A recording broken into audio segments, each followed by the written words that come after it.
Assalamualaikum warahmatullahi wabarakatuh. Izin memperkenalkan diri, nama saya Firly Nanda Azhara, NRP 13/2023-068. Saya Faiza Azbina, NRP 13/2023-003. Saya Karin Wastiani, NRP 13/2023-029. Kami di sini akan mempresentasikan bab 18 mengenai Fundamental of Metal Forming. Masuk ke tahap pertama, pengenalan. Metal forming termasuk salah satu proses manufacturing, yaitu non-cutting processes, di mana deformasi digunakan untuk mengubah bentuk kerja dari logam. Efek deformasi yang dihasilkan oleh pemakaian perkakas disebut dengan die. Metal tersebut akan mengalami perubahan bentuk sesuai dengan geometri die. Tegangan yang diberikan untuk mengubah bentuk metal menjadi plastis biasanya disebut dengan kompresif. Agar proses pembentukan berhasil, metal yang akan diproses harus memiliki sifat tertentu. Sifatnya itu antara lain tegangan tarik rendah dan elastisitas yang tinggi, karena sifat-sifat ini tuh dipengaruhi oleh temperatur. Ketika temperatur bertambah, maka kekuatan tarik akan berkurang, namun ductility-nya tuh akan bertambah. Efek temperatur berguna untuk membedakan jenis pengerjaan, dimulai dari cold working, warm working, dan juga hot working. Overview of metal forming atau gambaran tentang proses pembentukan logam. Pada dasarnya, proses pembentukan logam itu diklasifikasikan menjadi dua proses. Yang pertama ada bulk deformation processes dan yang kedua ada sheet metal working. Nah, masing-masing dari proses ini tuh terdiri dari beberapa bagian juga. Dimulai dari yang bulk deformation processes itu yang pertama terdiri dari rolling processes, yang kedua ada forging processes, yang ketiga ada extrusion processes, dan yang terakhir ada wire and bar drawing. Nah, untuk yang di sheet metal working tuh dibagi juga. Yang pertama ada bending operation, kedua ada miscellaneous processes, ketiga ada shearing processes atau proses geser, dan yang terakhir ada dip or cup. Bulk deformation processes. Bulk deformation processes merupakan proses yang ditandai dengan deformasi penting atau signifikan, perubahan yang besar, serta perbandingan antara luas permukaan terhadap volume. Istilah bulk ini tuh biasanya menyatakan perbandingan antara area terhadap volume. Nah, pada proses ini tuh bentuk benda kerjanya tuh biasanya silindris dan persegi panjang. Operasi dasar bulk deformation. Nah, itu tuh dibagi menjadi beberapa bagian ya. Yang pertama ada rolling. Rolling merupakan proses deformasi kompresif di mana ketebalan lembaran dikurangi dengan menggunakan dua perkakas silindris berlawanan yang dinamakan rolls. Nah, rolls ini tuh berputar sambil menarik benda kerja menuju celah antara rolls dan menekannya. Yang kedua adalah forging. Forging merupakan proses pengerjaan panas atau hot working secara tradisional. Prosesnya itu di mana kita menekan benda kerja menggunakan dua dies secara berlawanan sehingga membentuk benda kerja. Yang ketiga ada extrusion. Extrusion merupakan proses pembentukan di mana kita tuh memaksa benda kerja logam untuk melalui proses atau tahap percetakan menggunakan cetakan. Nah, material yang keluar dari cetakan ini tuh disebut dengan extrudat. Dan yang terakhir adalah drawing. Drawing merupakan proses pembentukan benda kerja di mana benda kerjanya itu diberi gaya sehingga benda kerjanya tuh mengalami deformasi plastis. Sheet metal working adalah proses pembentukan dan pemotongan yang dilakukan pada lembaran logam, sheet metals, bidang, strip, dan gulungan coils. Perbandingan antara luas permukaan terhadap volume tinggi berguna untuk membedakan bulk deformation dengan sheet metals working. Press working adalah istilah yang sering digunakan pada sheet metals. Proses ini termasuk proses cold working dan biasanya di finishing dengan menggunakan perkakas yang dinamakan punch and dies. Temperatur in metal forming khusus untuk proses cold working terdapat grafik tegangan tarik yang merupakan representasi valid untuk kelakuan strain dari logam selama logam mengalami deformasi plastis.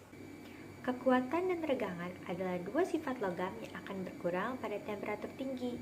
Perubahan ini akan berpengaruh pada kurangnya gaya dan tenaga selama proses pembentukan. Ductility akan bertambah pada temperatur lebih tinggi sehingga mengakibatkan bertambahnya deformasi plastis pada logam. Cold working adalah proses pembentukan logam pada temperatur ruangan atau sedikit lebih tinggi. Pada proses ini, logam akan mengalami penurunan elongasi atau keuletannya akan menurun. Akan tetapi, kekuatan luluh dan kuat tarik maksimumnya bertambah. Proses cold working sendiri dilakukan untuk memperkuat logam tanpa memanaskan logam. Warm working adalah proses pembentukan logam yang dilakukan di atas kisaran suhu pengerjaan dingin tetapi di bawah suhu rekristalisasi logam. Garis antara pengerjaan dingin dan pengerjaan hangat seringkali dinyatakan dalam bentuk titik leleh untuk logam yang diambil sebesar 0,3 tm, di mana Tm adalah titik lelehnya untuk logam tertentu. Keunggulan dari proses warm working adalah daya dan gayanya lebih rendah. Kemudian, geometri kerja yang rumit dan kebutuhan annealing dapat dihilangkan. Hot working adalah proses yang melibatkan deformasi suhu pada suhu di atas suhu rekristalisasi sekitar setengah titik lelehnya pada skala absolut, yaitu di atas 0,5 titik leleh mutlak hingga 0,75 titik leleh mutlak. Kelebihan dari hot working ini ada deformasi plastis yang signifikan. Benda kerja itu dapat diubah secara signifikan. Terus ada pengurangan kekuatan dan tenaga karena diperlukan gaya dan dayanya juga lebih rendah gitu. Kemampuan membentuk logam yang rentan, sifat kekuatan isotropik, dan tidak ada penguatan dari pengerasan kerja. Selanjutnya ada kekurangannya juga, di mana kekurangannya itu adalah akurasi dimensi yang lebih rendah, energi total yang lebih tinggi, oksidasi permukaan, kualitas permukaan yang lebih buruk, juga umur pahat yang lebih pendek. Rekristalisasi dalam pengerjaan panas melibatkan difusi atom dan bergantung pada waktu. Meskipun operasi sering dilakukan dengan cepat, tetapi tetap terjadi pada suhu tinggi, baik segera setelah deformasi atau menunggu benda kerja mendingin. Ini membedakan pengerjaan panas dari pengerjaan hangat atau pengerjaan dingin. Selanjutnya ada sensitivitas tingkat strain. Sensitivitas tingkat strain adalah fenomena yang menjadi ciri perilaku logam secara deformasi, khususnya pada suhu tinggi pada pengerjaan panas karena paling mudah divisualisasikan dalam uji tarik. Divisualisasikan sebagai kecepatan kepala mesin uji relatif terhadap alas tetapnya. Nah, strain rate ini didefinisikan atau dirumuskan sebagai strain rate sama dengan V per H. V sebagai kecepatan dan H adalah tinggi sesaat benda kerja yang mengalami deformasi. Lalu di sensitivitas tingkat strain ini ada typical value of temperature, terus ada strain rate sensitivity, dan coefficient of friction in cold, warm, and hot working. Nah, pada kategori yang pertama yaitu cold working, dia temperatur range-nya kurang dari sama dengan 0,3 titik leleh mutlak. Lalu strain rate sensitivity eksponennya ada di 0 sampai 0,05. Lalu koefisien of friction-nya ada di 0,1. Lanjut di kategori warm working yang temperature range-nya di 0,3 titik leleh mutlak sampai 0,5 titik leleh mutlak. Strain rate sensitivity-nya ada di antara 0,05 sampai 0,1. Lalu koefisien of friction-nya ada di 0,2. Yang terakhir ada hot working. Hot working temperatur range-nya ada di 0,5 titik leleh mutlak sampai 0,75 titik leleh mutlak. Yang strain rate sensitivity eksponennya berada di antara 0,05 sampai 0,4. Lalu ada koefisien of friction yang di 0,4 sampai 0,5. Selanjutnya ada efek gesekan pada pembentukan logam. Gesekan ini terjadi karena adanya kontak antara alat dan permukaan kerja di bawah tekanan yang tinggi. Efek-efeknya ini membuat mesin dan juga benda sangat bergantung pada gesekan dan pelumas gitu.